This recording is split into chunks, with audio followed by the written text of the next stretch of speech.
Okay, and we are getting our YouTube is now up. We'll just wait for it to set up.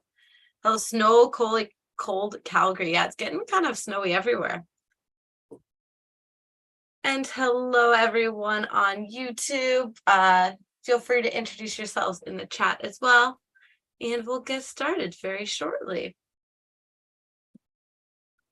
It's gray hair in the GTA. Indeed, but that's. I thought you said gray hair. I was like, Gray hair. He's giving me gray hair. That too. Warm and cloudy. Yeah, it's kind of been like it's the not fun time of the year where you're too cold outside, but you're way too warm with the jacket down the inside. Drizzly. Yeah, we're heading into the longest night of the year. But unfortunately, okay, well, now we're all started. Welcome back to our very last Insider's Guide episode of 2022. Can you believe it? We're already in December.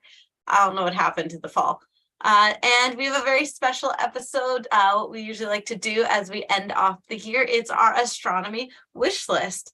But before we get into that, let me introduce a probably familiar face, Phil Groff. He's our executive director at the National Office, and he is here to also talk about his astronomy wish list. So say hello to Phil. If you don't know his name, you should. He's everywhere. In a good way. Thank you. Anyways, so before we get started, I just wanted to make a couple announcements. Thank you to everyone, all of our members that came out to the Explore the Night Sky event last 3 weeks ago on our robotic telescope. It was a success, and we are going to do it again. We have scheduled it for December 20th. I will put the link in the chat to register. Just a reminder, it's for RASC members only. It's a benefit of being a RASC member to have access to the telescope in this way. And fingers crossed it's not cloudy or rainy because we are getting into that season, and we'll make a call the day of. But look forward to that. Another, as we said, this is our last episode of 2022. And we are going to be back in the middle of January, as well as our RASC National Office here. We are closed from the 26th to the 2nd. We're back on the 3rd. So 3rd, we're back in on the office on the 3rd. So if you have any questions or emailing during that time, do not expect a response back until that time. But rewatch the Insider's Guide episodes while we're gone. And with that, I think I'm done all the announcements. Let's move on. Chris, take it away. Well, thank you, Samantha, and welcome, Phil. Happy you could join us. We were actually hoping as well to have Karina Okadal, the new managing editor of Sky News, join us today, but she's under the weather, so everybody sent her good vibes. But we've got some comments from her in spirit anyway. So she represents the total beginner astronomy. So we're gonna come back to her in a couple of minutes. But before we kick off, I just wanted to remind everybody, I think you should all be aware, but if you're not, make sure you're aware that if you have clear skies tomorrow evening, it's the night of Mars opposition. And at various times across Canada, you'll be able to observe the full moon, which is also at opposition, occult or pass in front of Mars. And so I'll just share my screen here. We've done this before, but I'll just refresh everybody so that they have a sense of it. And I'll go from there. So here we've got the scene for Toronto. Basically, if you live east of Toronto, sort of towards the Maritimes, you get the moon and Mars higher in the sky. And if you live in Western Canada, you'll get the moon and Mars lower in the sky and earlier in the evening. What I'll do is I'm going to share you a map, an observability map from inthesky.org, which shows you the region of Earth which can observe the occultation. So in Canada, it's an evening occultation, and then in the Maritimes, it's sort of midnight-ish, and then in the west coast of Canada, it's sort of 6 p.m.-ish. And then if you live over in Europe, you're going to get it in the morning, pre-dawn. So that's kind of cool that a lot of the world gets to see this event. You don't need binoculars. You don't need any special equipment. If you do have binoculars or a telescope, it certainly will help. And one of the neat fun facts I discovered in researching about this is the following, in that because Mars is an extended diameter object, let me just wind the time up here a little bit. It's actually going to take about a minute for the moon to cover the planet. So I'll just advance the time here. So the time, the ingress when the moon covers Mars and the egress time when Mars reappears does vary a little bit by latitude in your location. So you want to use Stellarium or another app perhaps to calculate your precise circumstances. But generally, whatever time you get, start looking a few minutes ahead just so you're not disappointed. So yeah, so if I set up the point where the moon is just beginning to contact Mars here, and I just sort of advance by seconds, you'll see that it takes a good minute or so, about 70 seconds, depending on where you are, for the moon to cover the planet. And for those that want to view the reappearance of Mars close up, it's important that you know where along the moon's limb you want to look. So to be safe, use a lower power eyepiece and fill the whole moon, fill the entire moon at once. But if you do want that closer up view and you want to sort of, zoom in, then you can calculate where on the moon's limb Mars will reappear. This is for Toronto. It's going to reappear kind of midway down between the two prominent craters Tycho and Stevinus. So kind of midway between those. I noted that, let's see, in Saskatoon, it's going to reappear kind of up here near Mare Fecunditatis. In Vancouver, it's going to reappear near Mare Crisium. And then those of you in the Maritimes are going to see the moon, Mars kind of sneak under the edge of the moon and reappear kind of underneath Tycho, just sort of almost not a grazing occultation, but just a little chord of the moon being covered. So that's a cool thing to be on the lookout for. So in Toronto, about 10:29 p.m., Saskatoon 9:03, Vancouver 6:55, Halifax 12:16 a.m. So wishing for clear skies. It's not forecast to be too good, too nice in Toronto, but fingers are crossed. I also heard like Mars is going to be really bright and prominent in the sky, right? Yeah, so at opposition Mars won't be largest, but it will be brightest.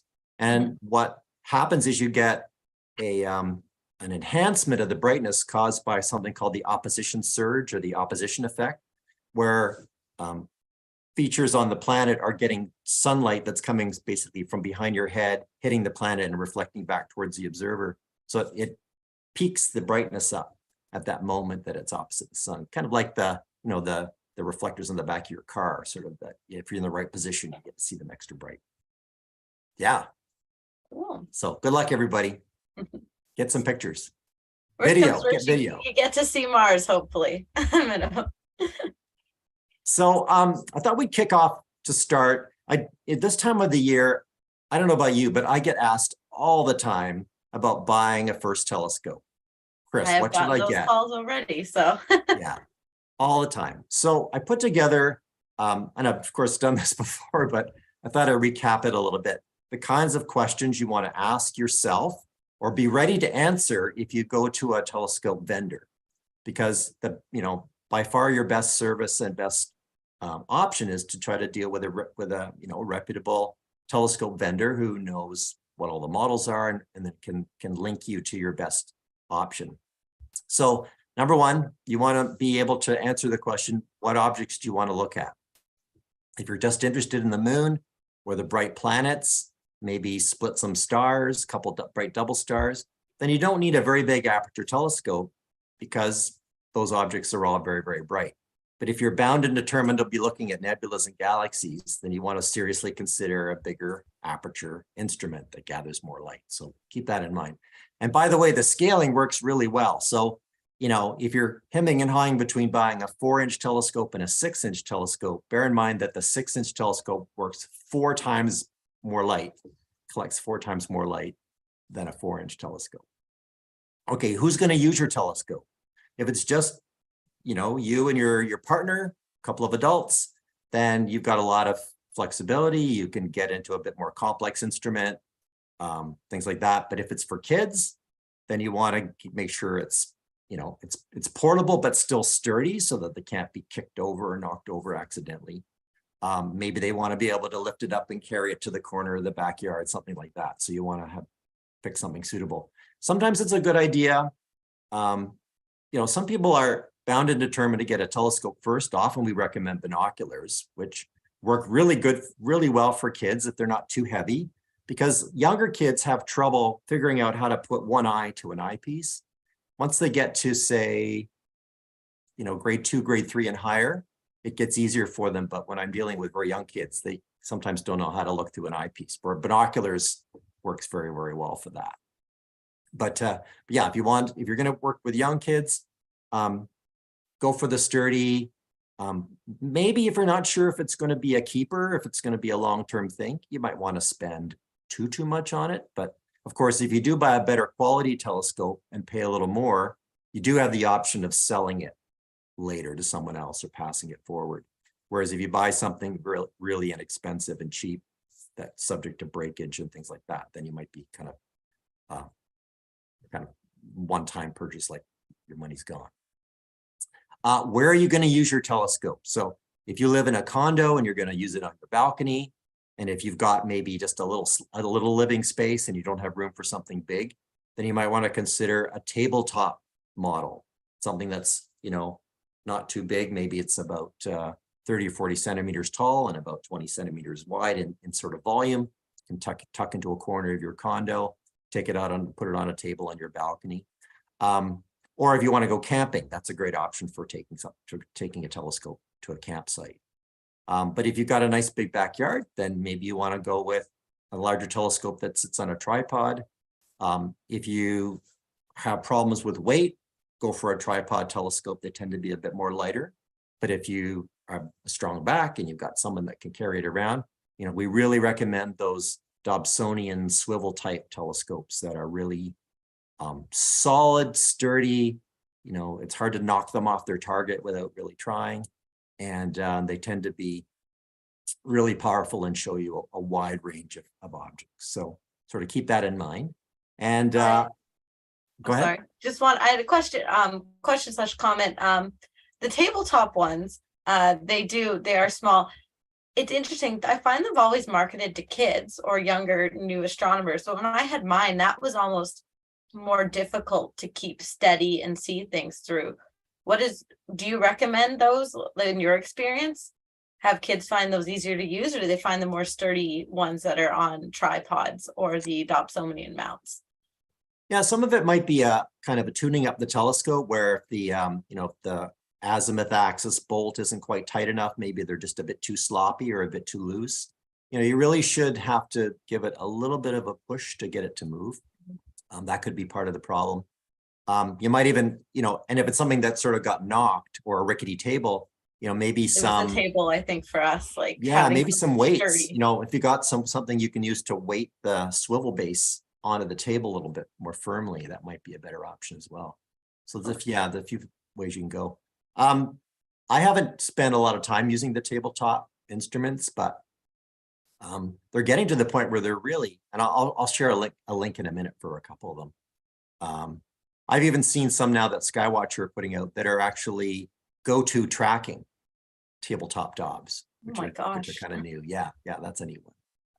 Are you technically savvy? Do you want to stick with the unplugged manual scope, or are you willing to push buttons, work with computers and batteries and things like that have the more advanced telescopes? Not everybody is suited to both types, so give that some thought before you do your shopping. Also point out that not all RASC certificates let you use a purely go-to. So make sure if you do get a go-to, you can also turn it into a push-to or something you can manually move, if that's your intention. Yeah, and most of the go-to telescopes have the hand controller with the sort of left, right, up, down buttons, so you can actually drive the telescope manually through the sky.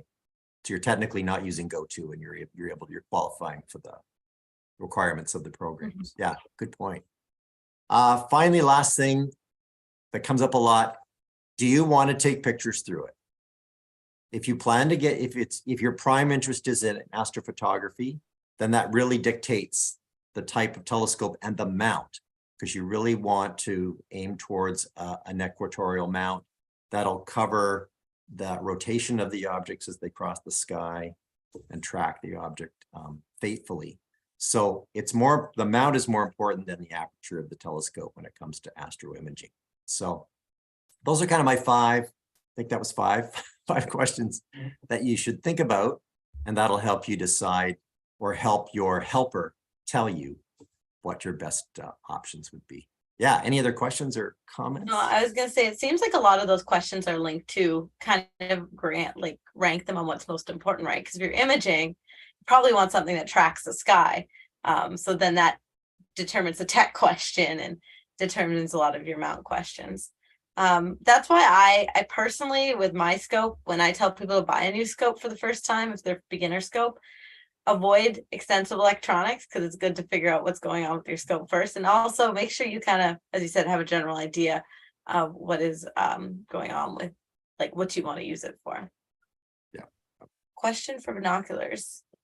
What I've heard, and Chris can answer for, is my typicals are 10 by 50s is what I usually recommend people to get right away if they're buying it for there. I bought mine from, it's like Canadian Tire brand used for outdoor stuff. It's not a specific brand of astronomy binoculars, and they work quite fine.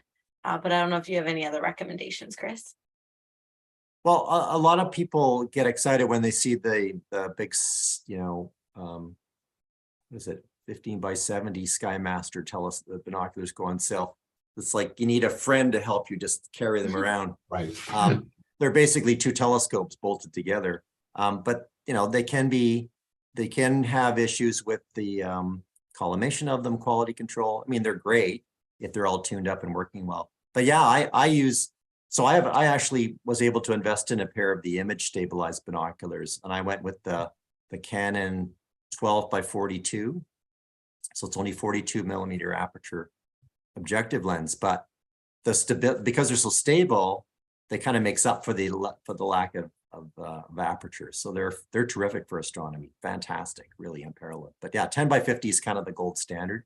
Tends to be the sweet spot between what you can see and the weight and the field of view. Phil? We used to with Sky News sell 8 by 56 from Celestron, and I picked up one of the last copies we had in stock at the office. These are a good compromise. They're not too heavy. I wish I had stabilized binoculars, but I would also recommend for folks, if you are finding them hard to use because your hands jiggle or the binoculars are heavy, do consider getting the really simple little adapter that will screw your binoculars onto any photography tripod. And suddenly you've got a nice set of binocular telescopes there to look at the night sky through. Yeah, just make sure that the model of binoculars you're buying have that screw hole. Yeah, as long as they've got a screw hole somewhere, you know, on the front of the thing. This one's plugged right now, but if you pull that off, there's a screw hole there. So as long as there's a place around the middle of the binoculars, a joint where it can be screwed onto an attachment, you're good. Yeah. I saw a comment from Blake pop up, and he made a good point that I overlooked, is that if you make the effort to invest in a better quality instrument, could be binoculars, could be a telescope, then you do have a far better option for reselling it, recouping much of that money, and then rolling that into something, you know, more advanced if you want to do that as well. So if you buy something very inexpensive, by the time you're ready to move on, it may be broken. You may not be able to sell it or pass it to anybody else, or even donate it to anybody else. But if you've got a good quality telescope that's made with metal parts and good optics, then it'll last you all your life. It'll also be resellable. So yeah, I mentioned Karina. So Karina asked me that question, what she should get, because now that she's taking care of Sky News magazine, and her background hasn't been as much in astronomy. She wanted to dive with both feet into the hobby. And so she asked me some advice, and I actually shared some of those tips that I mentioned. And she actually went and looked at both a in-store model and a used Kijiji model that she kind of fit the bill of what I was recommending. And so she sent me some notes. So she would have shared these today if she was with us, but she sent me some notes. So she likened it to buying a car. So the kind of checklist that she went through was what's her budget?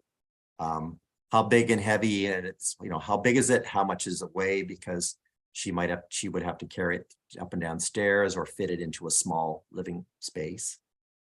Her goals were to see the planet's moon, take basic images. So that's getting a little tricky. And so that adds the iPhone or the smartphone adapters, which a lot of us recommend if you want to take pictures with your phone. And the modern smartphones are getting really good for astrophotography. They're getting very sensitive, so that's kind of fun. She had a 6-year-old child that she was factoring into the mix.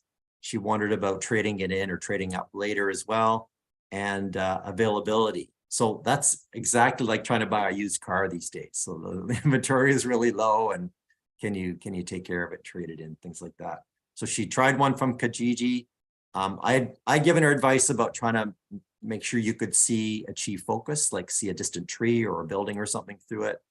I guess that was fine, but she felt the mechanics were a little bit stiff. They weren't running smoothly as they should. So that was a kind of a warning, a red flag. Then she went to a telescope shop, and she was pursuing the idea of a Dobsonian, and I had suggested a 6-inch, but they only had an 8. So inventory is a little bit limited right now. So she found the 8 just way too big, just not going to work. So she ended up, I think, buying I think it's a 70mm Cometron.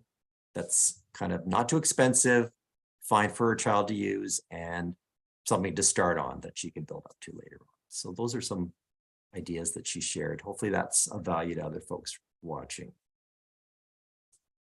Cool. Any comments, questions? I'll share I was some. going to say, when I went, and we'll talk about this when we talk about vendors, I walked into the store and really had conversations with people instead of, so that was helped with going to like a telescope supplier versus buying online or from somebody with a Kijiji.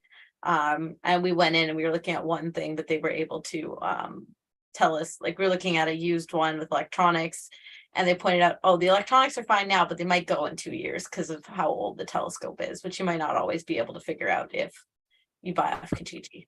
So Yeah. Yeah, go ahead, Phil.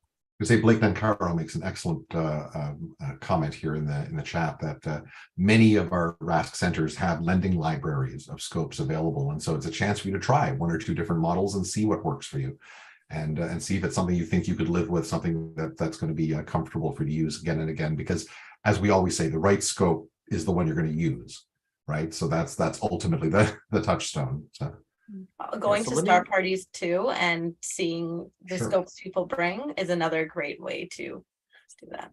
Let me share. I'll share some links. So we're, at RASC, we're not endorsing a particular vendor or a particular manufacturer, but I've just got some general samples. So this is the 5-inch aperture tabletop Dobsonian. And what the unique part about this one is that it's collapsible. So most of the time when you're storing it, this top part collapses into the base, but when you're ready to use it, you expand it out. We actually have one of these in the Toronto Center as in our loan program. And I was playing around with it the other day, and it's pretty impressive. So it's actually a 5-inch aperture. So it's quite powerful, like, in terms of collecting light.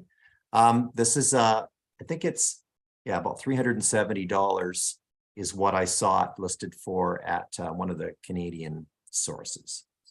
So it'd be in that under $400 range, it should be. So that's an option. Another one here is in terms of a refractor or a tripod type telescope, this mount is called the AZ3. It's one of Skywatcher's sort of common mounts. They use on a lot of their telescopes. And I have a telescope that has this mount on it, and it uses rings to mount the tube into the telescope. And what's really great is that it's got a very sturdy linkage between the sort of the altitude axis and the rest of the tripod. And it's got the slow motion controls. So what you do is you get it basically pointed, and then you could just use those knobs to keep the feature in view a little bit, a little bit higher, a little bit to the right, a little bit higher, a little bit to the right. So that's something that's important, is getting a sturdy mount. This particular one has got a 102mm aperture, so it's about 4 inches, getting close to 4 inches. And that one, I think, it's around $540 Canadian, and it comes with a decent two eyepieces. It'll take 2-inch I think it'll take 2-inch eyepieces if you wanted to adapt to that. Yeah, and a 2 to 1.25-inch adapter and a finder and things like that. This one says red dot finder. That's not a red dot finder, but that's a model that you could consider. And then here's your Dobsonian style telescope. These ones, these come up on Kijiji and used sites all the time because I think people move and they don't have room for it anymore. Sometimes they hang their laundry on, things like that if they're not pulling them outside. So you frequently find these getting put on the used telescope market. And they're great because they're pretty sturdy. They seldom break as long as you can kind of field test it, get a good view through it, then you're probably in good shape. And if you've got a local rascal that can help you out with, collimating it, tweaking it, things like that, then you'll be good to go. These ones also are around, this is 636. I think I thought I saw one listed for 580 Canadian for new, but it varies a little bit, but you can certainly find them used on the used market for like 450 to 650 depending. And beware, because you'll see lots of 10 and 12-inch Dobsonians on the used market as well, and you might be really tempted, but you might end up finding that's just too much telescope for you. We have a question in our talking about what qualities and elements makes one telescope preferable over another. I think so. I guess types of telescopes. It really comes down to, as we were saying, in my opinion, like what you're using it for. If you're just kind of pointing to an object, like a Dobsonian works great, but if you're trying to like track the sky smoothly, that makes sense for an equatorial. I don't know if Chris, you want to add anything on that front.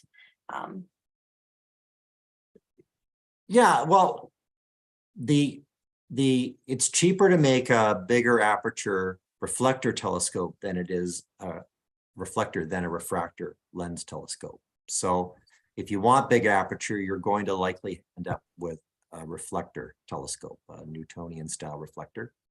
So that's fine. Those are great. No problem there. But if you do want the portability aspect, then you probably end up with the refractor, which is on the tripod. Lighter weight, easy to carry around.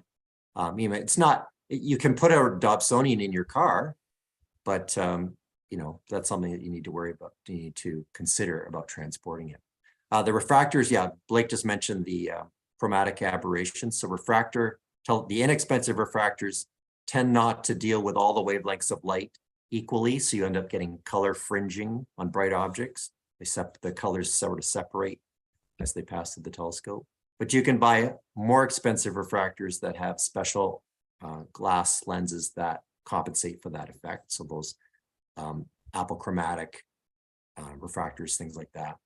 And then the reflecting telescopes, if they're not high quality, you can get an effect called chromatic Aberration. Aberration that gives you the coma. There it is. Thanks. Oh, okay, yeah. Coma, which makes the go. stars at the edge of the field look like little comets. So they're really only pinpoints in the middle of the field. But I mean, for most beginners, if you don't, if you're not ready to go for your final, your grown-up telescope, you'll have some of those little, bugs in them, but that's okay. You live with those for a while. I was going to share some vendors. I didn't make rather than pumping them all or putting them all into the chat, what I'll do is I'll just share my screen here for a second and I'll show you the names of people I've dealt with and people I haven't dealt with. So here we go. Let me do this. And people can then grab the information off the screen. As Chris putting this up, as we were saying before, we suggest going to these types of telescope vendors over buying from Walmart or Amazon or department stores.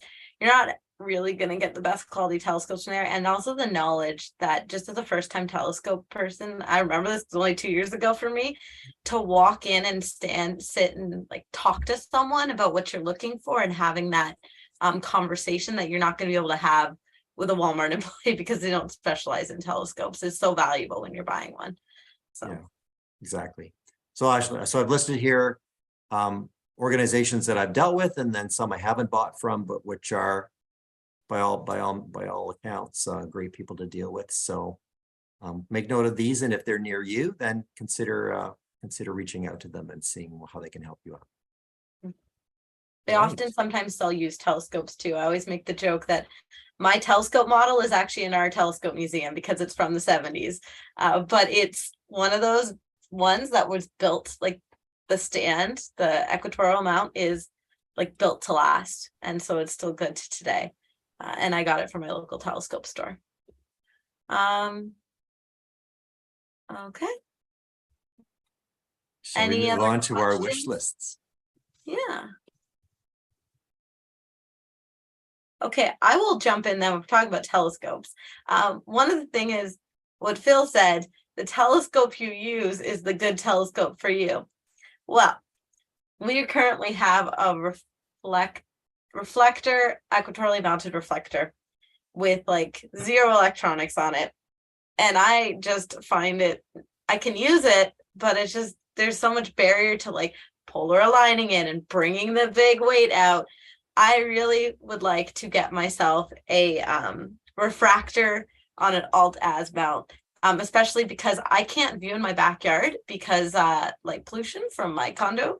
I have to walk it down the street to the park or put it in the car to do some observing. So I'm really looking for a lightweight one. I've kind of like, I'm also not looking to spend like thousands of dollars. So this Star Sense by Celestial, let me find my link, has had my eye because Celestron, Star Scent, Explorer in the refractor series. I don't know exactly which one I'd want so far, but the nice thing is that I don't want to go to, but I want that little bit of extra help to show me generally the area I'm looking at because it's taken me a long time on my own to find some very simple objects because of like my skies at the time or like how I have it aligned. So I like the idea of having your smartphone help push the telescope too without doing the whole job. So that's the main telescope on my list, as well as for multiple years in a row. No one has bought it for me yet. I should just buy it for myself. The next YZ, the Celestron phone mount, because I want to get into like astrophotography on my phone. I know that's like sounds so hard, but it's like a challenge that I want to give myself. And so those are my 2 big things on the telescope end of things. Phil, did you have anything on yours? Yeah, absolutely. I'll mention 2 things. My favorite scope, the one I is my go-to scope is a classic 6-inch Schmidt Cassegrain, the classic orange tube from Celestron. But I've outgrown the mount is the problem. So I need something to replace the alt azimuth single fork mount that those beasts come with. And so I'm looking for a new mount for my scope. And so on my wish list, I talked to various people, and one friend that I trust quite a bit happened to suggest to me the HEQ5 Skywatcher equatorial mount. Good, solid. It's very. I happen to have test driven this mount at an event we had recently, and it's very solid, but yet still portable. And so it's not a lightweight mount for portability, but then again, my single fork Celestron mount's already pretty heavy, so I don't think I'm going to be that much worse off with this equatorial, and it will certainly help me out a bit. Unlike Samantha, I'm a little bit lazy at times, so I do want the go-to option, which this does have. But by the same token, it will allow me to more easily do some manual star hopping and such as well. Yeah. So that's my first thing. Second thing, we know we're coming up on 2 good years of solar viewing in general, but of course 2 big eclipses coming up. And so, I mean, the frugal part of me is saying I'd like to get a decent solar filter to put on the end of my Celestron. The less decent frugal part of me is saying what I really would like is one of those lovely Coronado double stacked refractor solar telescopes. So that's way at the other end of the spectrum. No one's likely to buy me such a thing for Christmas, but hey, if the entire RAS wanted to take up a collection and get your fearless leader something, I would love that. So hey, we didn't set up any GoFundMe's today. Sorry. No. Absolutely.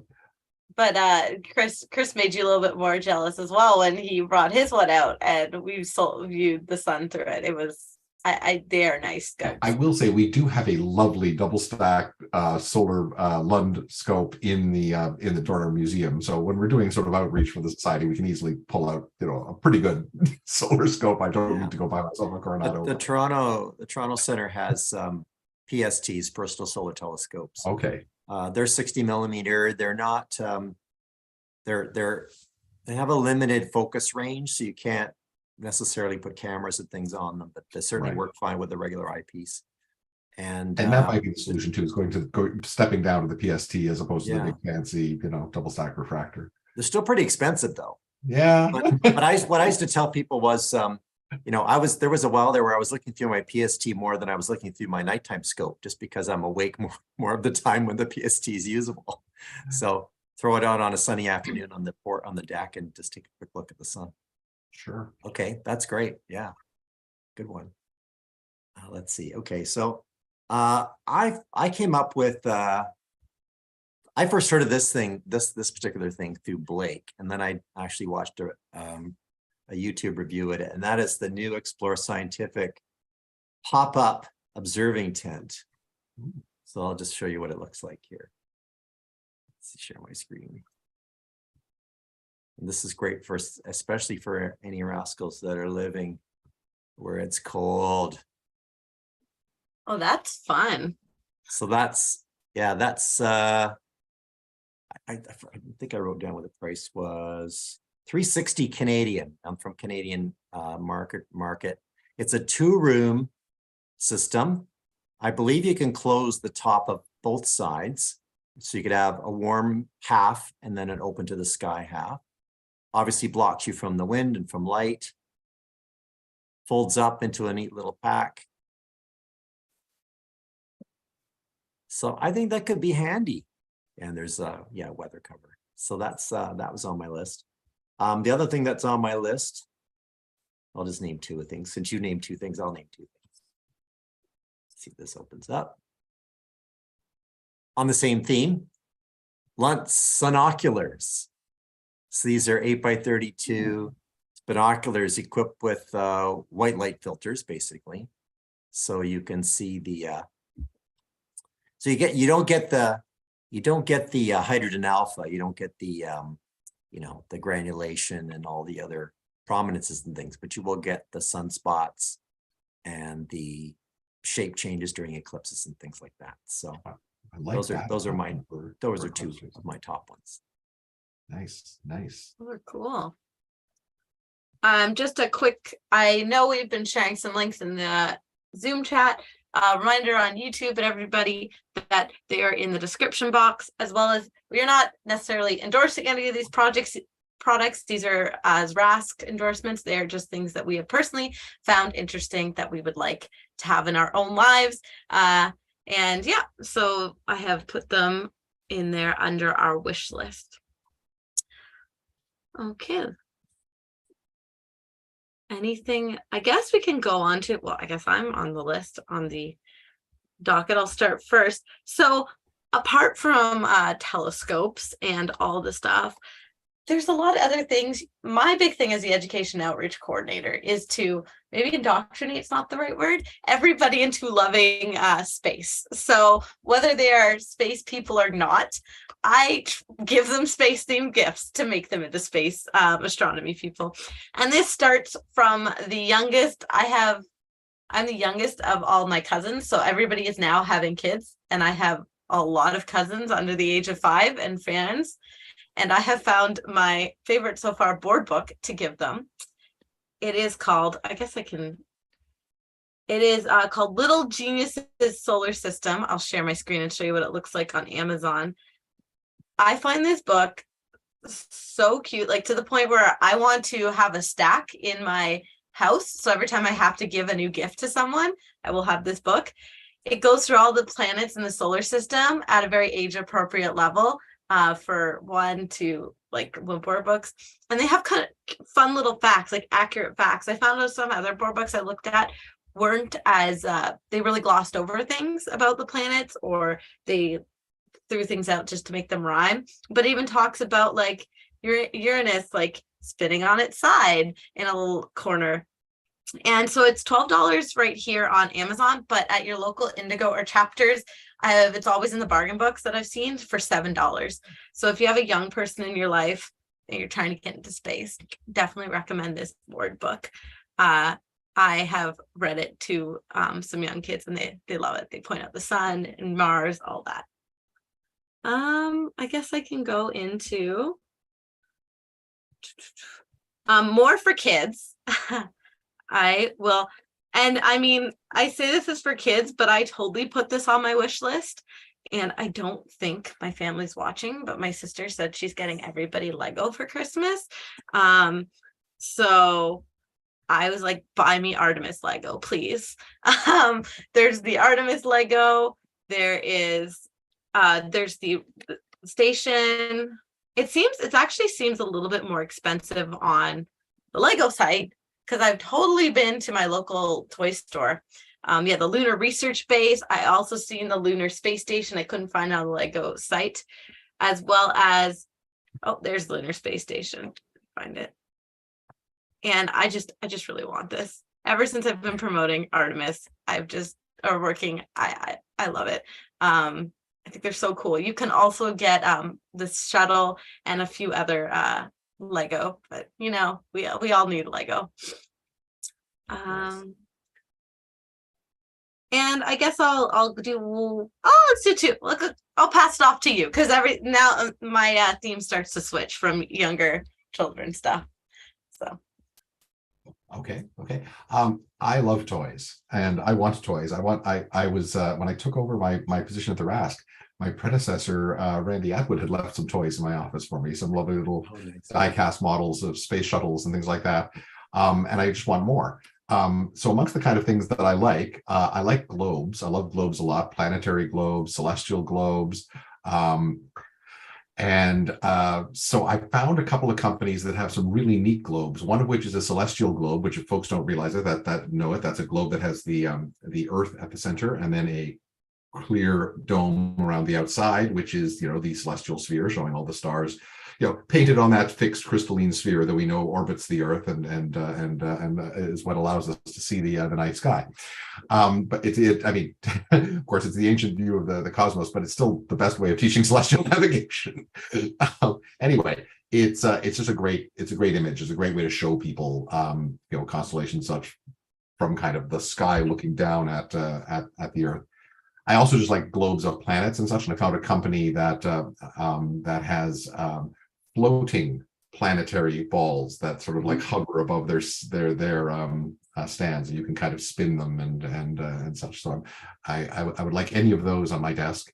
And as my second option, so that globes is one option, and I will put all the links here in the show notes. But my other thing is I would love some model kits of spacecraft. So there are classic old Rebel and AMT model kits from the glory days of NASA and the Apollo program that are still available in the secondary market, and some of them are even still being reproduced, of like a Saturn V. I'd love to get a nice big Saturn V model. Artemis SLS and Saturn V. But there is the Artemis SLS model that's available, and of course there's fantastic like close-ups too, if you just want like the Apollo command module and maybe the LEM together or something like that. So those sorts of models, I would just love one or two of those to assemble over the holidays, and I'll bring them into the office and leave them on my desk, and I'll look at them while I'm in endless Zoom meetings. So those are some of the things I'd like. And of course, if you've got someone in your life who isn't a modeler, who doesn't like building things and painting them, you can actually go to the NASA site itself and find beautifully detailed pre-made models of their spacecraft and such, but significantly more expensive. So I thought you were going to say you could recruit someone to do your painting for you. Oh, there's that too. I know someone, I've given a gift that's a model, and I had to also get somebody to paint it for them. Just to kind of, on models, you may see in like more of the toy stores, those like metalworks are like flat and they have different telescopes and stuff. They're great if you love very tedious things that could break really easily. But if you're giving it to someone, it just makes sure they're into that stuff. I have one, it's really cool. But as my partner and I said, we were putting it together. This is this is a relationship test that really could end a relationship because they get really frustrated with the tiny parts. These are not the same models that Phil is talking about. They are the more cheap ones you buy at like the end. But if you see those, they're fun if you can deal with small parts. I have a Hubble and it's sitting on my desk. I just can't reach it. Right.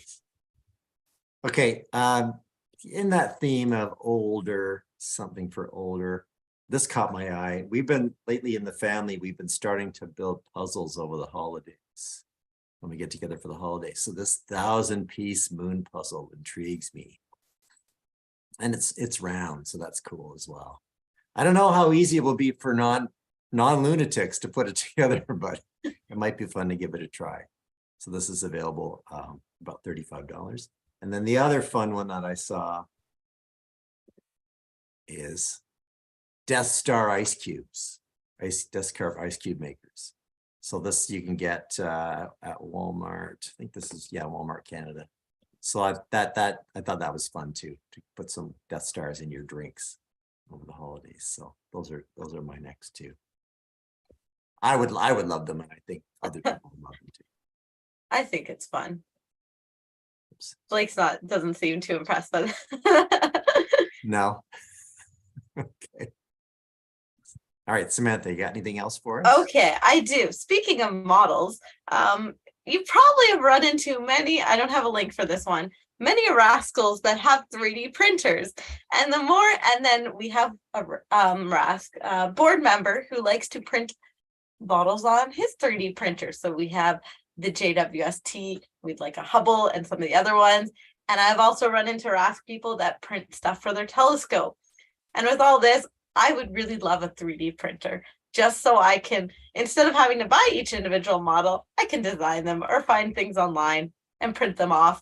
I can also, as I said, people in my personal, the KW club, we have a member that will print stuff like specific to like fix things on a telescope or to adjust things. So if you're into that type of CAD 3D building, that type of thing, it might be a great way to go. It's great for outreach as well, to make little models, make outreach materials.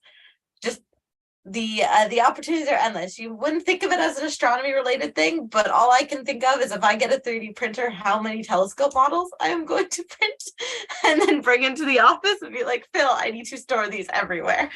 So, and yeah, as Blake said, basic 3D printers are quite affordable. I was like the ones that are at my library, you can use the ones at the library. If you have a local library, I looked them up, and on Black Friday they were like $300, which is quite good because that was with a big build area. You can get smaller ones around between $200 to $300. I don't want to recommend any one model because I haven't tried any, but look around. It's a great gift for astronomers / like modelers / people who creative people in your life. Yeah, if anybody knows me, they know my as much as I am a sciencey person during the day, I am very artsy and creative, and I have this bad habit of I can make that. So I was at an Etsy sale the other day at locally, and someone had the map of the sky. This is not the exact one, but the map of the sky star constellation chart embroidered, and I was like, I need that. I need to make that in my life. So if you're an artsy person like me, or you can also buy these on Etsy as well. You're gonna see my holiday. There's you can buy kits on Etsy, or you can embroider someone's zodiac constellation. I know we're not I know there's the difference between astrology and astronomy, but I love talking about zodiacs and why we have our zodiac sign. So it could be a good conversation starter as well. Or if you know an artsy person in your life, you could get them a kit for an astronomy one. I am going to make this for my extended. I'm going to make one for my extended family. They all kind of get the same gift from me every year. And I will be giving them a constellation map that is embroidered as their gift. I will also be sharing a couple tutorials of how to do this. And this is quite simple. If you don't do embroidery already, if you can sew a straight line, like one stitch, then you should be able to do this. So That's for Cool. my artsy people. Cool. Blake, I was going to ask Blake if he could put his link to his DDO telescope 3D printed model in the chat. I don't know if he has already, but that would be good. Now I need a 3D printer to print that for the office. Yeah. Phil, I think we just need an office 3D printer that I exclusively get to use. I was turning away to see if I could find it, but I couldn't find it. Whereas Blake knows where it is, so he'll find it and he'll put it in the chat for you. It's really really impressive. We do have two. Phil, what's up? We do have two lovely James Webb models in the office, both of which were 3D printed and then assembled by Society Secretary Eric Briggs. So, yeah, what's up? Okay, so I thought I'd take a detour here into a different category altogether and talk about some books. Okay, so here's two. I'm just going to recommend two. I'm going to recommend to everybody, which is. If you haven't picked up a copy of this yet, pick up a copy of Chris Gaynor's Not Yet Imagined, a study of Hubble Space Telescope operations. Great history book. And here's the thing, it will cost you all of nothing. It is absolutely free from NASA. So don't go onto Amazon and buy the Kindle edition they're willing to sell you when you can download a Kindle edition of it from NASA. We used to have a link on the RASC website. I think we'll try and do that again. People should know Chris Gaynor. He's a past president of the society, but he's also a great historian. Another board member who's been writing a lot lately is Betty Robinson, and she's got a book that's been out for a while now called Elizabeth Goes to Mars. This is a kid's book, or at least a young adult's book, and she's got a new one coming out in time for the solar eclipses starting next year called Elizabeth's First Total Solar Eclipse. And so both of these will hopefully shortly be available in RASC store. We're trying to get a deal with her distributor to have those. For my own personal use, a book I loved when I first started my position that really taught me a lot of basic stuff I needed to know in this role is the Backyard Astronomer's Guide. And a fourth edition of it, of course, just came out last year, and I haven't picked that up yet.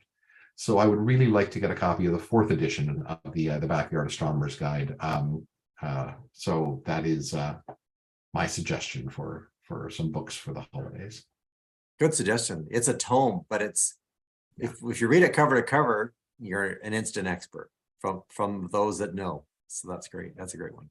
I'm also going to throw in, while we're talking about books, that we have our RASC book bundles on a sale right now. If you're asking, we got an email about it, and it's our most popular publications thrown together. What I need to remember exactly. Here we are. They're 40% off there's two. There's one that has the 2023 Night Sky Almanac, the Observer's Handbook, and Explore the Universe. A lot of RASC members already have it, but you may want to give it to a family member or someone that you're trying to convince to look at space. And then we also have the calendar bundle, which is the 2023 calendar, the 2023 almanac, and the Solar Observer's Handbook.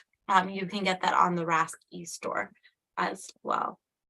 And if you want to get all the books and the gift and the RASC membership, then give a gift membership and they get all the Explore the Universe, the Observer's Handbook, the Sky News, the Journal, and they get a RASC membership. And that's your best deal of all, because you get to be a member of the RASC. So I'm just okay. Good.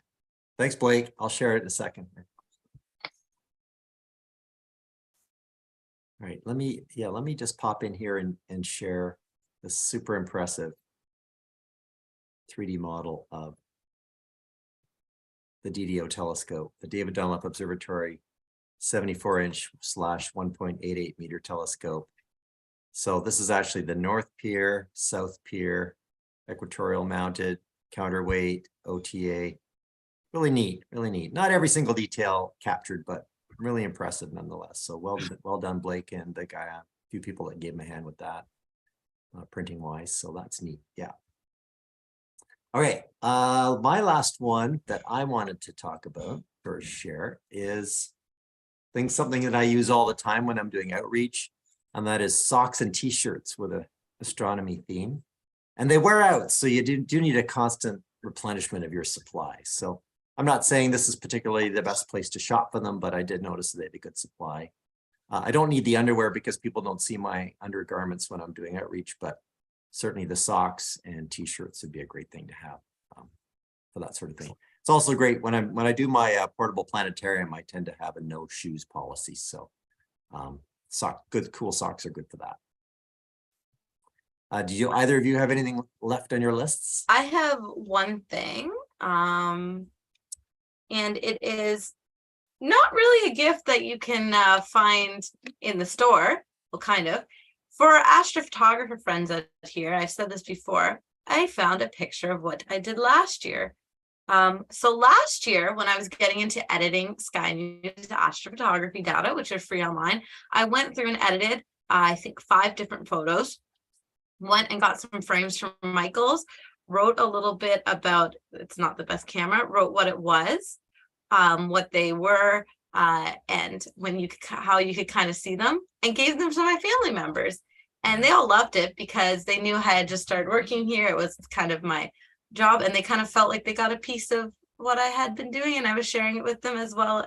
And they're just so nice. Honestly, astrophotography printed out looks so much better than on the screen, even if you're not the best like processor that I am. So definitely recommend, if you are the astrophotographers out there sharing art, or if you just want to process it. All this is from free data on Sky News. So that was a fun project for me last year. Fantastic, thank you. I have one last thing too, which is we've been talking a lot about some stuff here, and of course, all of us are people who like to collect stuff. We have telescopes and equipment and gear and things like that, and toys. But there are often people who say, "Please don't get me stuff. I've got so much stuff." So think about ways you can gift experiences as part of this. And so, I mean, I just grabbed one at random off there from one dark sky area that we deal with a lot, and that's this is what's called the Jasper Dark Sky Package. And it's an experience run by the Jasper Planetarium. You get an indoor planetarium show, you get a tour of their observatory and the scope, and you get to use the scope. And then their guides take you out into the park, and you get to experience the true dark sky experience out there at Jasper. And you know, if you're somebody who's lived his whole life in an urban area, see the Milky Way for the first time, that sort of thing. So just think about ways that it doesn't have to be as elaborate as going all the way to Jasper if you're coming a long distance, but think of ways to just create an event or create some sort of a memorable experience. Even just running your own star party for your family and friends could be a really good holiday gift. So, and thank you, Blake. Blake, your check is in the mail for your for promoting us. Blake suggested anyone can gift a Rask membership to a keen amateur astronomer. Yes. I also point out too, we do have the Rask astrophotography data that you can purchase, and usually in previous years you get emailed it right away. But if you purchase as a gift, or you purchase it and send an email to telescope plus gift at rask.ca, we will give you a gift kind of certificate that you can give in an envelope or digitally send to your family or friend, and then they can email me their email address and I will add them to the actual data. So that's a good way of for people to give not a gift that takes up space, but something quick that people may like as well. I'll add these Rask links to the Rask store in the chat. Cool. So I thought in the last couple, we've got a couple things we can maybe squeeze in here.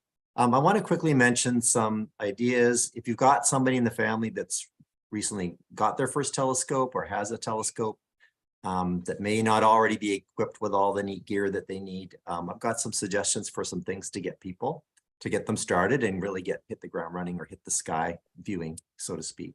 So let me just share a couple of things here. And then I'll share some celestial libations here as we get to the end as well. So first up, an observing chair. Viewing is a lot more comfortable and relaxing, and you can see a lot more, notice a lot more when you're relaxed. So I highly recommend getting somebody a variable height observing chair. A lot of people make these. You can certainly buy wooden ones or make wooden ones. This is the starbound chair that you'll see sort of collapses into a sort of a little narrow strip that you can put away. but as well, you can unfold it and then sit comfortably. That's what I'm sitting on right now. I have my observing chair set low so I can share my view here. That one. Also as well, I want to recommend a red headlamp or red light. This is a neat little thing that I rigged up. So this is actually a red LED strip. And it's actually too bright if you're doing deep sky objects and you don't want the light to be overwhelming your eyes. What I did is I got a couple of pieces of shrink wrap tubing and I just basically slide it over the end of it and I can cut down the number of LEDs that are shining on my logbook. And I just have a little battery pack. This will run for hours and hours and hours on a little battery pack. So that's a great investment. Of course, headlamps are great too.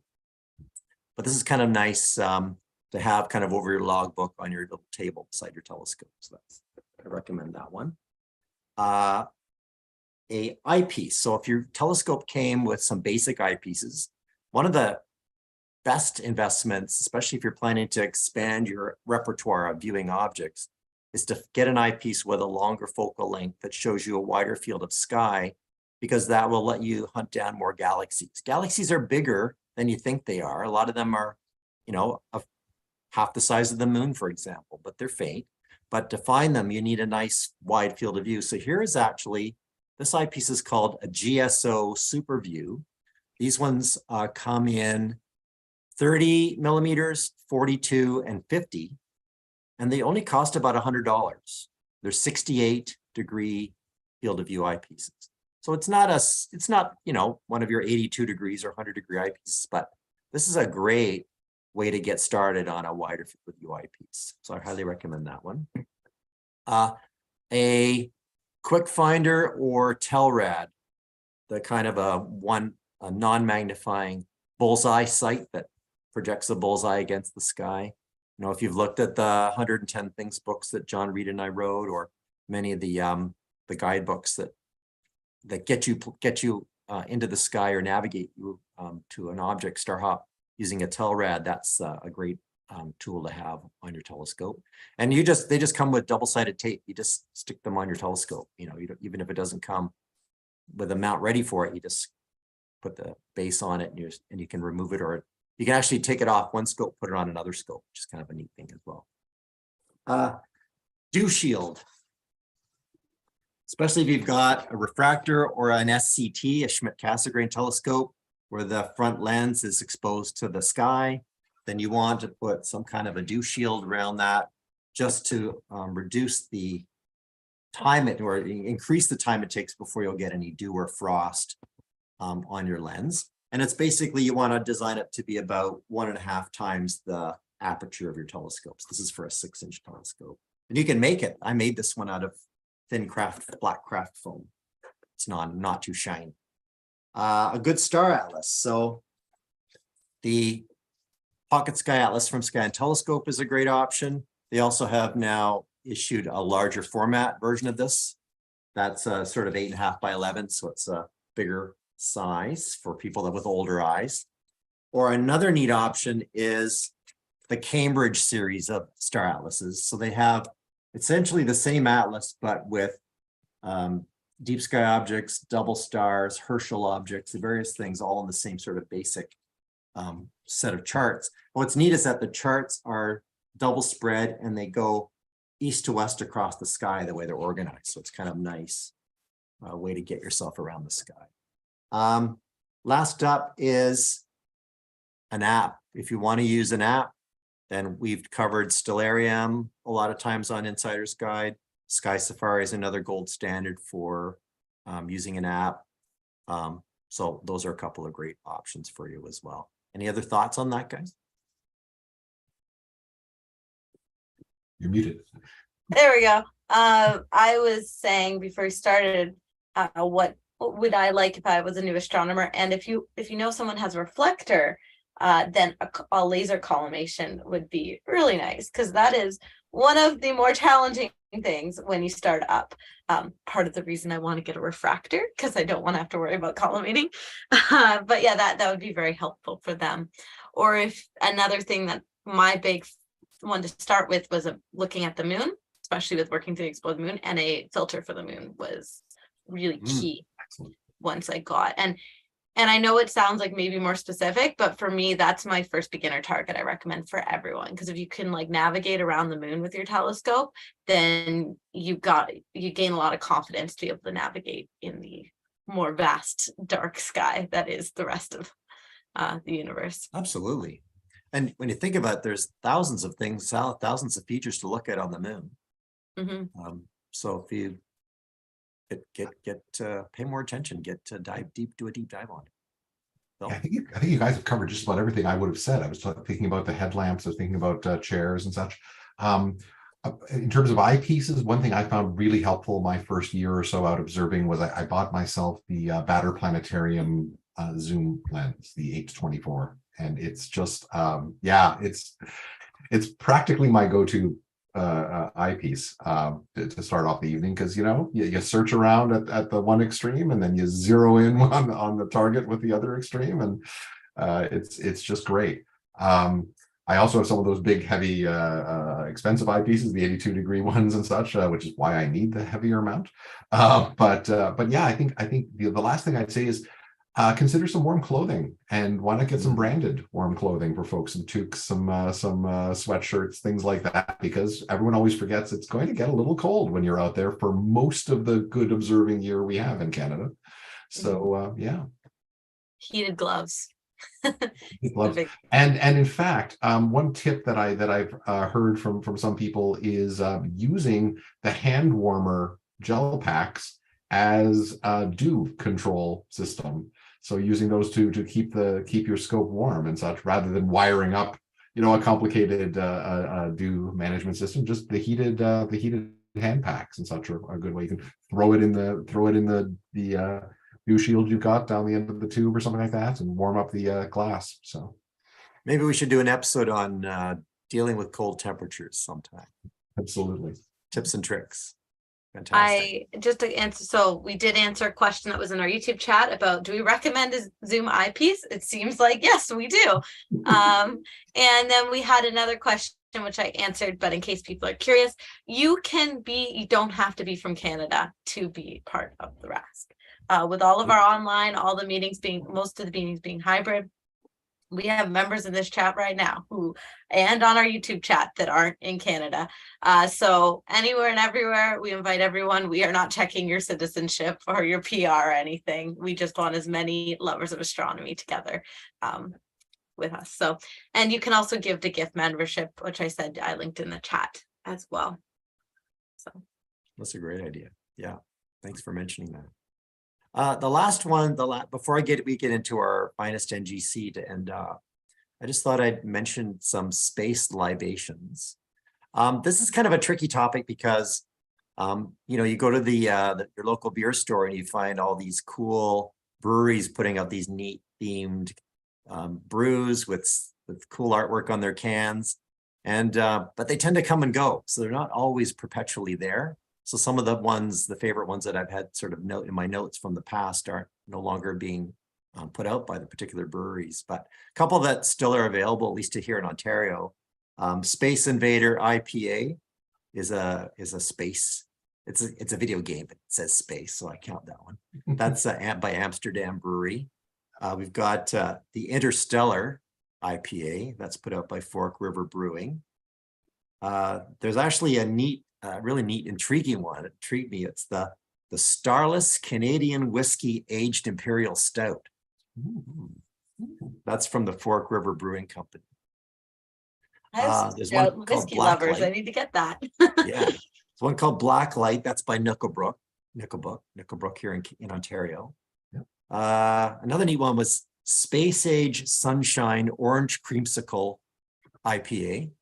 It's like, oh, I don't know, but a little too much going on there, I think. You should see that. Yeah, you should see the label. That's from Flying Monkeys Right. Brewery. Goodbye Gravity from Imperial City Brew. Now into wines, there's a series of wines by a company called Lapis Luna. Let me see if I can open up their website, because all their wine labels are all fantastic artwork. Let's see if I can bring this up here. Sure. Just open to share my screen here. Here we go. bring this across.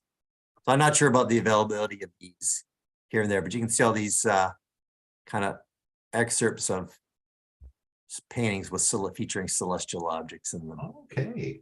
Yeah, almost you want to collect them for the bottles. Yes. And what else? I had a couple more here. Wits End Luna, which is a nice label on it. That's and then and by the way, a couple of these were highlighted on Blake's Lumpy Darkness blog. I should give him the credit to discovering some of these. And then this one is cool. So this is Fantini Sangiovese. So Sangiovese is a type of grape, but it means the blood of Jupiter. And we drink this wine all the time. It's terrific. It's not that expensive. It's available here in Ontario. I'm not sure about Canada wide, but I'm sure it probably is. So those are some libations. Anyone who drinks a Chianti, all Chiantis are made with a Sangiovese grape, so you can drink the blood of Jupiter. Okay, good to know. I have one little libation recommendation to give. Folks who've been on the mixology portions of the RAS-GA the last couple of years know that my go-to drink is actually bourbon, and unfortunately that isn't terribly space themed. But I sometimes drink gin, and for those of you who are familiar with Hendrick's gin, they do put out regular seasonal releases of specialty Hendrick's gins, and they seem to have gone through a spate of astronomical names recently. Last summer they had a Midsummer Solstice gin. Currently in the store you can find Neptunia, and you can find Lunar, and there was an Orbium. So all of them sort of have definitely have a sort of a space theme to them. So nice. My fun fact, which Jenna, if you remember her from my predecessor, she told me it's one of her favorites, is the TRAPPIST system, which has 7 Earth-sized planets orbiting a dwarf star, was actually the way exoplanets are named. It's named after like a sky survey, and then the first system they find and onwards. They named the sky survey TRAPPIST after a Belgian brewery, and you can buy those beers at LCB or like your local brewing place. I've had it once. I'm not a huge beer person, but it wasn't bad. On tap at one of my local pubs. So look, if you see TRAPPIST around, I as soon as I saw it, I was like, I have to get this because that's what the system's named after. So yeah. Fantastic. I put all the links that are the ones we've suggested in the YouTube chat. Sorry, Zoom, not YouTube chat, the YouTube description. There's too much to list in the Zoom chat. So if you want to go back, and we're almost maxing out our YouTube description box as well. But if you want to go back and try to remember anything, pop into the YouTube description box. I have put all the list there because I know we've talked about a lot. Fantastic. Well, that's pretty good. I think we did well today. I hope everybody was inspired a little bit, and yeah. What time is it now? It's time for our finest NGC corner. Night. All right. So let me share my Stellarium. We get going on that. So we're doing our Insider's Guide, on a two-week schedule, two-week rotation. So that means that every now and again we're in a moon-filled period. So it turns out that actually tonight we've got a very, very bright moon. It's a day ahead of a full moon, tomorrow's full moon, that lunar Mars occultation full moon. But that's okay, because the features that I'm going to share, the objects I'm going to share, you can actually wait a week, and the moon will be mainly rising after midnight, and it'll leave your evenings clean and clear to tackle some of these features. So let's get the scene set here for the nighttime sky and pull up some terrific objects to look at. So what's nice is that we've got these nice early sunsets that give us objects, plenty of time to look at the objects. And the first one on my list here is, and again, these are all items from Alan Dyer's finest NGC list in the Observer's Handbook. The first one up is NGC 253, which is actually very southerly. So let me just bring that one up here. So it's down here in Sculptor. And For Canadians, it's a bit of a challenge because it doesn't have a very, it has a very southerly declination. This one will actually culminate, rise to its highest point due south around 7:30 p.m. or so. So that's when you'd kind of want to tackle it. And this is a very bright, just center it up here, very large and bright and nearly edge-on spiral galaxy. It's discovered by Caroline Herschel in 1783. It's the Herschel lists object class 5-1, so first object in their class 5 list. Again, as I said, it's a bit tricky because it's so southerly. It's visible in binoculars, maybe not so much when it's hugging the horizon in Canada, but if you do get to a location where it climbs a little higher in the sky, it's certainly visible in binoculars. Any size of telescope should be able to pick it up. It's 7.5 degrees south of the star Beta Ceti, Difta or Deneb-Katos on some maps. And another way you can look for it is to, let's see, if you can see, it's about midway between Fomalhaut. So we've got the star Fomalhaut here. And let's see, Sigma Ceti, so it's around here. So if you can see the sort of bottom of the neck of Cygnus, then you should be able to find the galaxy about midway along that line. So it's sitting right here. In terms of looking at it in a backyard telescope, let's see if we can pull it up. This is the 6-inch Dobsonian with a 26mm Plössl lens, just to give you a sense of it. So when you're looking for this one, observing this one, you want to note its size, its orientation, the relationship between the brightness and sizes of the core of the galaxy and its disk. It's about 11.4 million light years away. So it's actually one of the closer galaxies to us after Triangulum and the Andromeda galaxy. And there's actually a globular cluster, NGC 288, just in the neighborhood. Let's see, there's NGC 288. So if I center this one up, take off the view, then there's that globular cluster. So that's a very southerly one of our. Next one up is up in Andromeda. That's the blue snowball. That's NGC 7662. So look at that, NGC 7662. Again, in early evening, it's close to the zenith, the green Z here. This is one of Caldwell's objects. So he picked this as one of the celestial showpieces. It's not something that that Messier picked up on because it's quite tiny. It's small, but it's relatively bright. Discovered by William Herschel in 1784. It's his class 4-18, object 18. It makes an equilateral triangle with, back a little bit here so you can see. So if you can see the great square of Pegasus and find the stars Alpheratz and Chiat, it sort of makes an equilateral triangle to the north of that side of the great square. So that's kind of a great way to get yourself in the right neighborhood. Let's see. It's also, if you can see the star Lambda and Omicron, then again, it's sort of halfway between them, but offset a little bit back towards the great square. So that's a couple. This one will benefit from using an oxygen 3 filter. But of course, you do use the oxygen 3 filter after you've already located the object, because the oxygen 3 filter will dim all the stars and make your star hopping a little bit harder. So once you've got it in the eyepiece, then you can swap in your filter to brighten up the nebula. You might want to see if you can notice any color to it. Maybe you could detect the central star in it, might be. This is neat. I actually viewed this object through the DDO's 74-inch telescope. I was lucky enough to do that years ago. And what's neat about it is that that telescope is so big that everything's in full color when you look at nebulous DDO telescope. So that's kind of a little feather in the cap that I've got. This is about 6,000 light years away. My perpetual favorites, and that's the ET Owl cluster. Just bring this up into view, and I'll just get rid of all these clutters.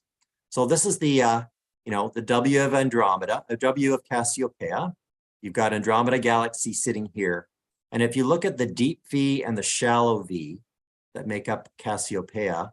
What I like to do is I like to imagine that Navi and Rukba kind of make a right angle triangle, and the right angle triangle corner will be this cluster. So it's NGC 457, otherwise known as the owl, the ET, the dragonfly. You'll see two bright yellowish stars for the eyes. You'll see a couple of stars down what would represent the feet. And then if you kind of squint, you'll see a sprinkling of stars that make a body and two up-curving arms. Now, of course, it'll be oriented at different directions at different times of the year, but it's a fantastic cluster to show people during outreach events, because they'll notice, they'll see the pattern of the picture that you're describing. That was great. So that was discovered by William Herschel in 1780. It says class 7-42. And let's see what else. It's visible in binoculars. It's pretty tiny in binoculars, but you can certainly see it in binoculars. But it's great in a telescope around 100x. So if I put in the telescope view here, you can see that this is around 30x. So if you make it 100x, it'll nicely fill your field of view. When you're looking at it, you want to note the sort of balance between the brighter stars, the fainter stars. See if you can estimate how many stars there are that you're seeing. And it's about 5,200 light years away from us. Okay, another open cluster in the neighborhood is the lawnmower cluster, or NGC 663. So that's down here. So if you take that W of Cassiopeia, go to the final leg of the constellation, the final stretch of it, and just offset yourself a little bit to the sort of Perseus side, away from the North Celestial Pole. It's midway, and you'll see that there's this open cluster. Lawnmower cluster was discovered by William Herschel in 1787. It's his class 6, number 31, and it's visible in binoculars, no problem, and any size of a telescope, but you don't want to over magnify it because it's pretty substantial in size. So there's the view at 35x. When you're looking at it, you want to note its shape. You want to look at the quantity of stars, their distribution, note any differing stars that are a bit of a different color. And then there also are nearby clusters to that. So if I bring up so you can see that all of these yellow dotted circles are other star clusters in the neighborhood while you're enjoying that one. Okay, next up, now we've got a galaxy. So NGC 772. This one is actually written up in the current Sky News magazine. It's in Aries. So here's the Aries sort of hockey stick shape. Just for context, you've got Taurus and Mars down here to the southeast. And then you've got the Andromeda galaxy sitting above. So if you can find the bright stars of Aries, see if you can see Hamal and Sheridan, which will be no problem. And then look for fainter Mesarthim, which is Gamma. And then to find the Fiddlehead galaxy, you just need to make a right angle. So if you take the distance from Sheridan down to Mesarthim, and jump by that same amount at a right angle down towards Taurus, then you should be in the neighborhood of the Fiddlehead galaxy. This is actually one of Halden Arp's galaxies because it's a bit peculiar. It's got this strange enhanced arm that sticks out. So it's discovered by William Herschel in 1785. It's his number class 1-112. Remember, his class 1s were nebulas. He thought they were nebulas. It's bright enough. The center of it is bright enough for a smaller telescope in a dark sky, but if you have a 6-inch telescope or bigger, that'll be better for you. You can, let's see, note its size, note its shape, describe the core versus the disk, and maybe you could make out the arm if you've got a bit of a bigger telescope. That'll be a neat thing to note if you can. There actually is a little elliptical galaxy right nearby, which will be hard in a smaller telescope, but we think that the interaction between these two objects has perhaps caused this strange feature to form on the main galaxy. All right, now we're up to another planetary nebula, IC 289, which is up here near the Heart and Soul Nebula. So here we are with Camelopardalis and Cassiopeia. So we're down at the bottom underneath Cassiopeia. There's the bright star Murphak for context. So this was not a discovery by William Herschel because he just would have trouble seeing such a tiny little planetary nebula. And by the way, even Stellarium doesn't have an image for it. So I have to switch on the Deep Sky Survey image so you can see it. It was discovered by Lewis Swift in 1888. It's pretty faint. It's about 2.6 degrees northwest of the medium bright star CS Cam. We can find CS Cam on here, which is this one. What I did is I just basically put my view onto CS Cam and I star hopped using a 1.5 degree field of view, stopping along the way at this neat little asterism that you can see here, and then jog up to the nebula. So it's one of those that will be enhanced or brightened by an oxygen 3 or a UHC filter, and you know, maybe use averted vision to see if you can pick up some more details in it. And last up, we have the Silver Needle Galaxy, which is NGC 891. Where are we here? 891. So this one's located.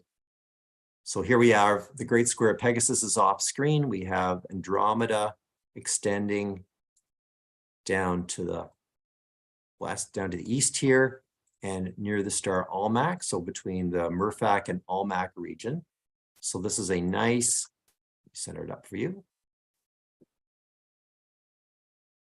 Beautiful sight. It's a faint but reasonably large galaxy. It's impressive, edge on.